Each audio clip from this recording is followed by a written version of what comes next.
Hey folks, thanks for joining me today. My name's Travis Mears. I'm a professional shotgun shooter. Now, not only on the competitive side on the Sporting Clays course, but I get to travel around and do something really cool. It's called exhibition shooting.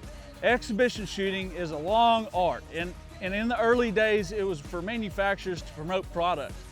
Nowadays, I think it's more about entertainment. And so exhibition shooting is really, it's trick shooting, okay? And so trick shooting is shooting from the hip, over the head, behind the back, between the legs, all the really cool shots that you're not supposed to do with a shotgun. I want to bring it to the table today and try to teach you and show you how I do some of these shots. We're going to shoot this shotgun upside down and over the head, okay? So, like I said, this isn't as difficult as you would think because it's very similar to shooting from the shoulder. The picture's just upside down. Okay, so let's go through the steps here. When we shot from the hip, we had the arm straight with the gun. We're gonna do the same thing. We're gonna take this shotgun and we're gonna turn it upside down and put it over my head. But what you'll notice is I'm keeping my forearm straight with the stock so that I can point at where I'm trying to shoot. The front hand guides, but the back hand directs.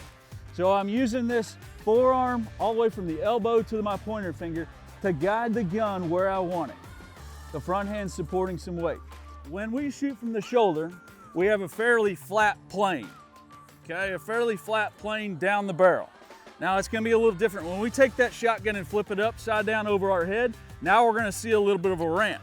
If you saw a ramp this direction, that would mean a high point of impact. So when I flip the gun over, that would mean a low point of impact. So we have to compensate for that when we shoot with the gun upside down over the head. Real important on any of these trick shots that the rib, okay, the plane is over the dominant eye. So I'm a right-handed shooter. I'm gonna make sure that the barrel is over my right eye so that I can guide it straightly. So let's take this shotgun.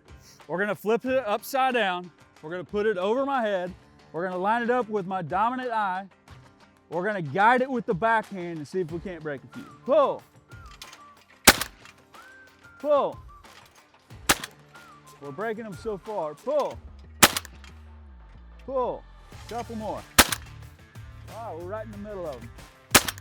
Now this is a straightaway, so there's no lead required. But as targets start to go from left to right, right to left, as you can imagine, we have to get in front of them. The further away the eye is, which is the rear sight, from the front sight, the end of the muzzle, the less perceived lead. So what that means is when I shoot from the shoulder on a target that maybe takes a foot of lead, when I go to the hip, it takes less because the eye, the rear sight, is further away from the muzzle. Same thing goes from when it gun's upside down over the head, that lead's gonna adjust as well because the lead is a perception.